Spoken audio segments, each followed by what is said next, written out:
Welcome gamers, Hazzador here, and today I want to review Battlefield 1. Right off the bat, I just want to say that this game is absolutely outstanding. I'm so happy that Battlefield 1 turned out to actually be good, because this year there's been so many games that have been overhyped and have turned out to be absolute crap. But Battlefield 1 is nothing like that. First, let's go over the story mode, because let's be honest, in Battlefield games, you don't buy them for the story. So let's get this right out of the way. The campaign in Battlefield 1 is actually pretty good. You play various chapters, playing as different people in different countries, doing very different jobs, or war acts, or whatever you want to call it. For example, you can go in a tank in one mission, in another mission you're in a sort of air battle, a massive air battle, which is actually one of the best missions in the campaign. So these campaign missions are very different, and they do set you up for the multiplayer. Of course, if you play the campaign, you're not going to be like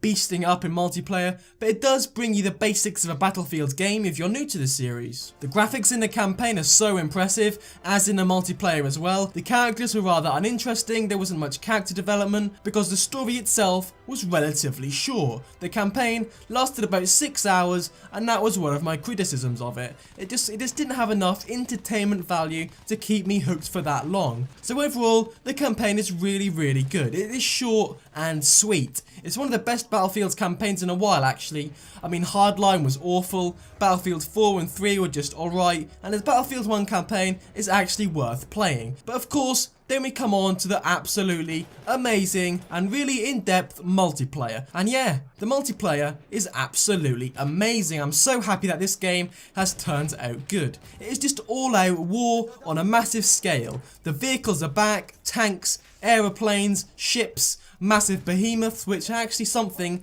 that have been added to the game that is really impressive in my opinion. They are basically massive vehicles that come onto the map and help out the losing team to sort of balance it out and make sure that one team just doesn't get absolutely slapped. The vehicles themselves, the aeroplanes, play really well. They don't have a massive impact on the game. I mean, they get a few kills, but they are good at taking out behemoths, and that is pretty much their main use. Tanks are very powerful, which is actually a good thing in my opinion. There are 4 different tank classes, you can master them all, they all have very different uses, and it just really is very interesting to see which tanks are the most overpowered right now, which ones are best, and which one you prefer to use. So the tanks, the vehicles, of course we have transport vehicles like always, like little trucks and little motorbikes, stuff like this, but they're not really what you think of when you think of Battlefield vehicles, are they? So the vehicles in Battlefield are just good as ever. And the gameplay really does feel like a Battlefield game. A lot of people, me included, were worried when it was announced that this was a World War I game, because there's a limited things you can actually do, isn't there? It's not modern warfare,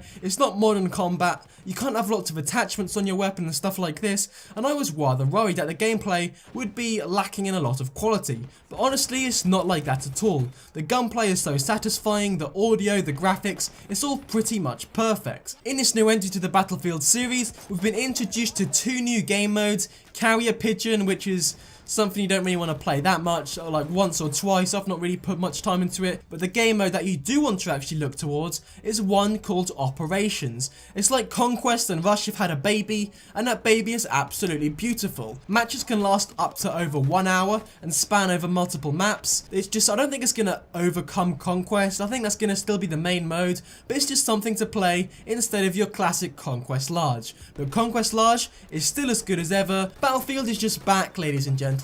The new weapons as well feel very different from each other, however there aren't much attachments with these weapons, and that is my first criticism of the game. There aren't enough attachments for these weapons, like sights, grenade launchers, grips, stuff like this, and of course in World War I there weren't stuff like this, so it's understandable why I didn't put them in the game, but still I really miss loading my weapon with loads of wacky attachments to make me play better and to suit my gameplay style. There's not that in Battlefield 1, but you do get a bayonet, which is quite fun to use, so I guess that makes up for it. Another thing that's been added to the game is elite classes, for example flamethrowers, people that are very specific to taking out vehicles, and heavies that have massive machine guns. It's just a good addition to the game, and it's nice to see EA and DICE putting these things in that keep the gameplay very fresh and just keep us on our toes at all times. Another thing that I really like about this Battlefield game is the destruction. The destruction has been revamped up massively, and of course this has always been a massive thing in Battlefield games, but in BF1 the destruction is as important as ever. I just absolutely love it. And overall, one of the main things I like about this Battlefield game is that everything seems so balanced. There's not a specific vehicle or a weapon or a class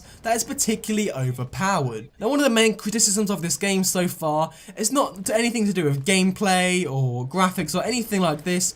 It is the content in the game, and specifically the season pass. Honestly, there is a lot to do in this game, don't get me wrong, but after let's say 50 hours, I think it will get kind of boring and repetitive with the lack of maps, modes and weapons. The season pass is very expensive. It's the same price as the game, I think, and a lot of people are pissed off about this because you know what EA are like, they love their money and they are going to be keeping us from this content unless we buy the season pass. Whole factions like the French and Russian army are hidden behind this season pass, and a lot of people aren't happy with this, me included. Another big problem I have with the game is the servers, and the EA servers in general just seem to go down way too often, and they're going to stop me from playing Battlefield a lot. I mean, the day it came out, the servers went down for about 3 hours, I think it was, and I played the campaign. Of course I didn't really mind that because I hadn't played it already, but when I really want to play Battlefield and the servers go down, I can see that really annoying me, and that is definitely one of the reasons why this game isn't perfect in my opinion. Servers need to be really on point, and you need to be able to jump into matches all the time in a game that can be considered perfect. There are a few minor things wrong with the game, of course. If it's on a Frostbite engine, there are going to be a few bugs and glitches here and there, just like in every Battlefield game to be honest. But that's not really massive. That's not really a massive thing to criticize the game for. Bugs and glitches, I mean, they make for a funny little scene a lot of the time. And now, over to the verdict. Battlefield 1 has impressed me so much. I can't give this game anything less than a 9 out of 10. It is possibly the best first person shooter of the year, and Battlefield 1 is gonna be a game that I play for a lot of time. But anyway guys, thank you for watching. Like, comment and subscribe for more.